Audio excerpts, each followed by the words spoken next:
ምኞት በረከትን ስታባልገው እጅ ከፍንጅ በመያዟ ምክንያት እጅጉን ተዋረደች። ምክንያቱም ከዚህ በፊትም ይጠረጥሯት የነበሩት ኤልሳና እንዲሁም ደግሞ ዙፋን በረከትን አሁን ላይ በእጅጉ እንደምትፈልገውና እንደምታፈቅረውም ከዛም ባለፈ እጅግ አብረው ተቃቅፈው ስስመውና ስታባልገው በተለይ ደግሞ መጠጡን ተንተርሳ ታዲያ ስካሩን ተጠቅማ እሱን ልታባልገውና ስስመው በቀጥታ ተዋረደች።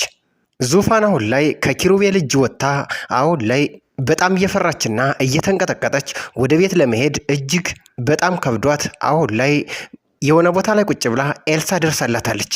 ሌላው ጉዳይ ደግሞ አሁን ላይ እቴቴና እንዲሁም ደግሞ የዙፋን ትክክለኛ ወላጅ እናት ስመኝ ቤት ላይ እሰጥ አገባ አምባጓሮን ፈጥረዋል።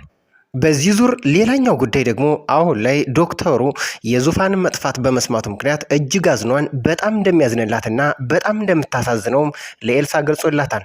ሰላም ጤና ይስጥልን ውድ የተከበራችሁ የቻናላችን ተከታታዮች፣ በዛሬው ቪዲዮአችን ኬሮድ ክፍል 30 አበይት ትዕይንቶችን እንዲሁም በክፍል 31 የሚፈጠሩ ቅድመ ሁኔታዎችን ለእናንተ ለውድ ተመልካቾቻችን ልናደርስላችሁ ይሄው ተከስተናል።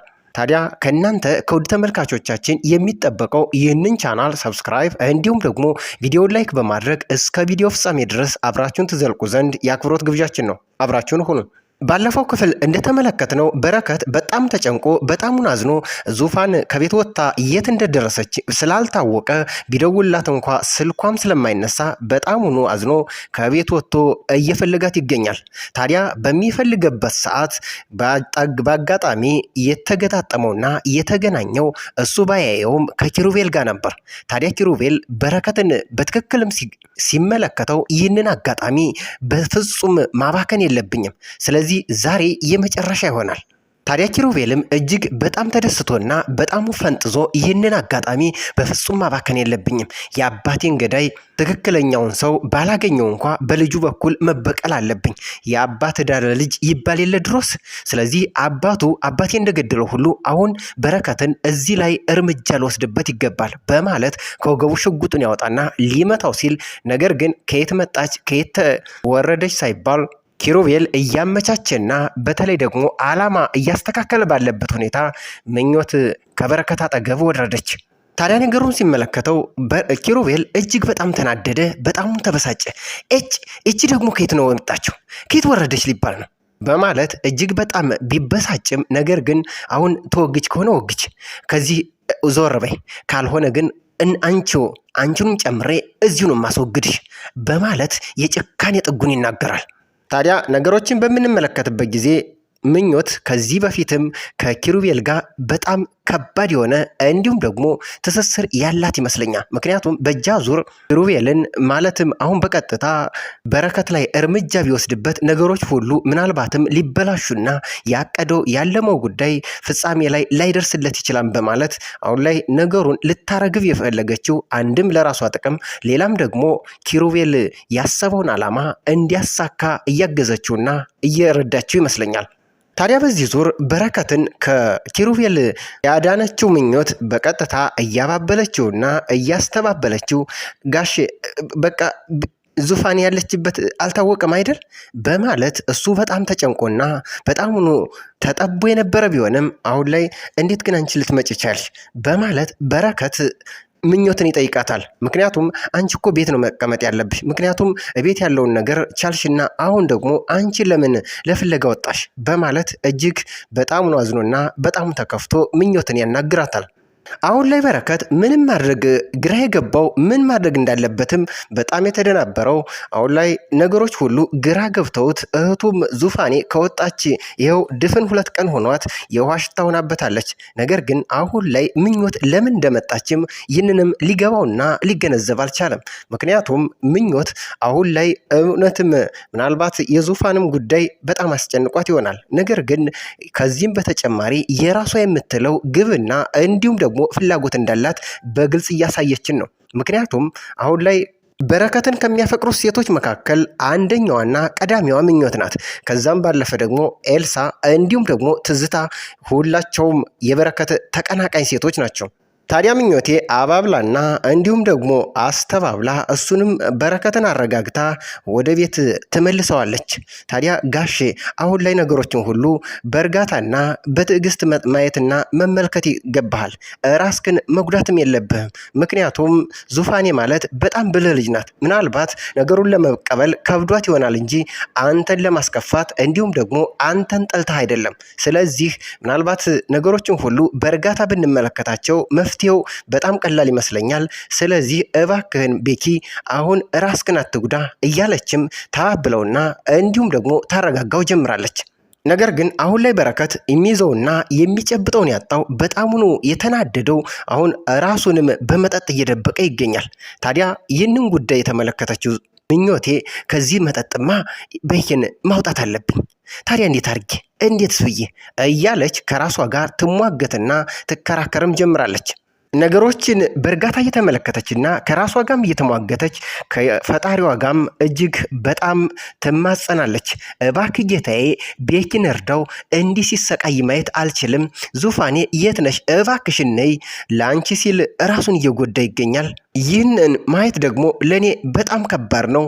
ግን ቆይ በምን ልረዳው እችላለሁ? እያለችም ከራሷና ከአምላኳ ጋርም ትነጋገር ጀምራለች። ታዲያ እየፈራችና እየተባች በቀጥታ መጠጥ ወደሚጠጣው በረከት ታመራለች። ቤኪ እባክን መጠጡን አትጠጣ፣ መጠጡ እኮ ይጎዳሃል፣ እባክን አትጠጣ እያለች ብትማጸነውም እንዲሁም ደግሞ ልታስተው ብትሞክርም በረከት በጣም ተናዶ ብጎዳስ ምን እንዳይፈጠር ነው? ዙፋኔ እንደው ጠልታኛለች፣ ይሄው ብጠላኝና እጅግ ባስጠላት አይደለ ከዚህ ቤት ወጥታ የጠፋቸው በማለትም ይመልስላታል። እንደዚህ አይደለም ጋሼ፣ እባክህን እንደዚህ አትሁን፣ መጠጡ እኮ አንተን ይጎዳል፣ ዙፋኔ ደግሞ በጭራሽ አንተን አጠላህም፣ ዙፋኔም በጭራሽ እንደዚህ አታስብም፣ እባክህን ተረጋጋ። ታዲያ ይህንን አጋጣሚ በመጠቀም መጠጡን ለማስተው ይህንን አጋጣሚ ምኞት በመጠቀም አንድም በረከትን ለማገዝ እንዲሁም ደግሞ ከመጠጥ ለማውጣት ሌላም ደግሞ የራሷን ፍላጎትና እቅዷን ለማሳካት ትታትራለች። ተጠግታ እያሻሸችና ትልቁ ዳቦ ሊጥ ሆነ። ኤልሳና ዙፋኔ ወደ ቤት ሲገቡ ምኞትና በረከትም እየተሳሳሙ እየባለጉ ተያዙ። ታዲያ ዙፋኔ ምንም እንኳ ምኞት የቤት ሰራተኛ መሆኗን ስለምታውቅ ወንድሟ ከሷ ጋር ሲባልግ ማየት ግን ለሷ የሞት ሞት ነው። እጅግ በጣም ትናደዳለች፣ በጣም ትበሳጫለች። ሌላው ደግሞ ኤልሳ ናት። ኤልሳ ይህንን ስትመለከት እጅግ በጣም ውስጧን ይከፋታል። ምክንያቱም በረከትን ከራሷ በላይ አስበልጣ እጅግ ታፈቅረዋለች። ይህንን ጉዳይ ደግሞ ለአባቷም ጭምር ነግረዋለች። ስለዚህ በሚቀጥለው ፍልሚያው የሚሆነው በተለይ ደግሞ በምኞትና በኤልሳ መካከል ይሆናል ማለት ነው። ነገር ግን በረከት ማንን እንደሚመርጥ ማንን እንደሚያስቀድም ሁላችንም የምንጠብቀው አበይት ጉዳይ ነው። ሌላው ጉዳይ አሁን ላይ ዙፋኔ ከኪሩቤል አምልጣ አሁን ወደ ቤት እየመጣች ትገኛለች። ምንም እንኳ ራሱ የፈቶ ቢለቃትም ነገር ግን ነገም ከነገ ወዲያም በእጁ ቁጥጥር ስር እንደሆነች ኪሩቤል ዙፋንን በፈቃዱ ነው የለቀቃት። ስለዚህ ነገ ከነገ ወዲያ ደግሞ ምን እርምጃ ምን ሀሳብ ይዞ እንደሚመጣ ምንም የምናውቀው ጉዳይ የለም። ጋሼ ለሚባለው ደውሎ አሁን ላይ ነገሮች ሁሉ በጥሩ ሁኔታ አንተ እንዳሰብከው እየሄዱልን ነው ብሎም አብስሮታል። ስለዚህ አሁን ላይ ምናልባትም ከዙፋኔ ጋር ያለው ቀረቤታ እጅግ በጣም የተሳሰረና በጣም ቆንጆ ሁኔታ ላይ ያለ ስለሆነ ምናልባትም እሱን እንዳጋጣሚ ተጠቅሞ በአንድም በሌላም መንገድ በረከትን መበቀል ነው የሚፈልገው። ስለዚህ ዋናውና በሚቀጥለው ክፍል የምንጠብቀው አበይት ጉዳይ ኪሩቤል በረከት ላይ እንዴት አይነት እርምጃና እንዴት አይነት ሀሳብም ሊያመጣ እንደሚችል በተለይ ደግሞ ዙፋኔ በምን አይነት መንገድ ይህንን አምናና እንዲሁም ደግሞ ለሁለተኛ ጊዜ ከኪሩቤል ጋር ቀረቤታ እንደሚኖራት ሁላችንም የምንጠብቀው አበይት ጉዳይ ነው። ሌላኛው ጉዳይ ዶክተሩ ለኤልሳ ማለትም ዙፋን እንደጠፋች ኤልሳ ነግረው ስለነበር ያው እንግዲህ ፈልጓት አሁን በረከትና እቴቴ ምን ያክል እንደሚጨነቁ እጅግ አሳሰበኝ እኮ በማለትም ዶክተሩ ለኤልሳ ነግሯት ነበር። ታዲያ አንቺ ሂጂ በቃ ፈልጓትኝ እኔም ወዲያውኑ ልጠይቃቸው እመጣለሁ ብሏት ነበር። ስለዚህ አሁን ላይ እንግዲህ ዶክተሩ ወደነ በረከት ቤት እንደሚመጣ ምንም ጥርጥር የለውም። ሲመጣ ግን አሁን ላይ ዙፋኔን ሲያገኛት በቀጣይ የምንጠብቀውና ማንም ሰው በጉጉት የሚናፍቀው ማን ነው አባቷ፣ የዙፋን ትክክለኛ አባት ማን ነው የሚለው ጉዳይ ነው። በአንድም በሌላም መንገድ እንግዲህ በተለያየ ውጣውረድ መሰናክል በበዛበት መንገድ ትክክለኛ እናቷ ስመኝ እንደሆነች አሁን ተረጋግጧል። ነገር ግን ሁለተኛውና የሚጠበቀው ሌላኛው ጉዳይ ትክክለኛ አባቷ ማን ሊሆን ይችላል? በተለያየ መንገድ ፍንጭና እንዲሁም ደግሞ አቅጣጫ በሰጠው መሰረት ዶክተሩ ምናልባትም የዙፋን ትክክለኛ አባት ሊሆን ይችላል። ነገር ግን አሁን ያወቅነውም እንዲሁም ደግሞ ያለን መረጃ የለም። ስለዚህ በሚቀጥለው ክፍል ደግሞ ዋነኛውና ማንም ሰው በጉጉት የሚጠብቀው ትክክለኛ አባቷ ምናልባትም ዶክተሩ ከሆነ ለኤልሳ መልካም አጋጣሚ፣ ለኤልሳ እናት ለወይዘሮ ማርታ ደግሞ እጅግ ልብ ሰባሪ ዜና እንደሚሆን ምንም ጥርጥር የለውም። ምክንያቱም መልካም ዜና የሚሆነው ለኤልሳ አሁን ላይ ብቸኛ የቤተሰቦቿ ልጅ በመሆኗ ዙፋንን እህቱ አገኘች ማለት እጅግ ለሷ በጣም ትልቅ በጣም ግዙፍ የሚባል ደስታን ይፈጥርላታል ማለት ነው። ነገር ግን ለእናቷ ለወይዘሮ ማርታ ደግሞ እጅግ ሌላ ልብ ሰባሪ ማለትም ዶክተሩ ከዚህ በፊት ከሷ ውጪ እንደሚባልግና ሌሎች ሴቶች ጋር እንደሚወጣ የምታቅና የምትረዳ ከሆነ እጅግ በትዳራቸው ላይ ሌላ ጠባሳ እንደሚጥልና እንዲሁም ጸብ እንደሚያስከትል ምንም ጥርጥር የለውም። ስለዚህ እነዚህን አበይት ጉዳዮች ደግሞ በሚቀጥለው ክፍል የምንመለከታቸው የምንናፍቃቸው ጉዳዮች ይሆናሉ ማለት ነው። እናንተስ ውድ ተመልካቾቻችን ምን ታስባላችሁ? ምን ሊፈጠር ይችላል? በሚቀጥለው ክፍልስ ምን አይነት ትዕይንትን ያሳየን ይሆናል? ይህ ድራማ እንግዲህ አጓጊነቱ በዚህ መልኩ ከቀን ወደ ቀን እያጓጓንና እንዲሁም ደግሞ አዳዲስ ነገሮችን እያስመለከተን ይገኛል። የእናንተን ሀሳብ በኮሜንት ቦክስ እየገለጻችሁ በተለይ ደግሞ አሁን ላይ እንግዲህ በእጅ አዙር ኪሩቤልንም እየዘወረችው ያለችው ብርቱካን እንደሆነች ምንም ጥርጥር የለውም። ስለዚህ ከበረከት ጎን አልጠፋ ያለችው ብርቱካን ምን ልትፈጥር ትችላለች? በሚቀጥለውስ ትዝታስ ምን ልታመጣ ትችላለች? የሚለውም የሚጠበቁ አበይት ጉዳዮች ናቸው። ውድ ተመልካቾቻችን ይህንን ቻናል ሰብስክራይብ ካላረጋችሁ ሰብስክራይብ እንዲሁም ደግሞ ቻናሉን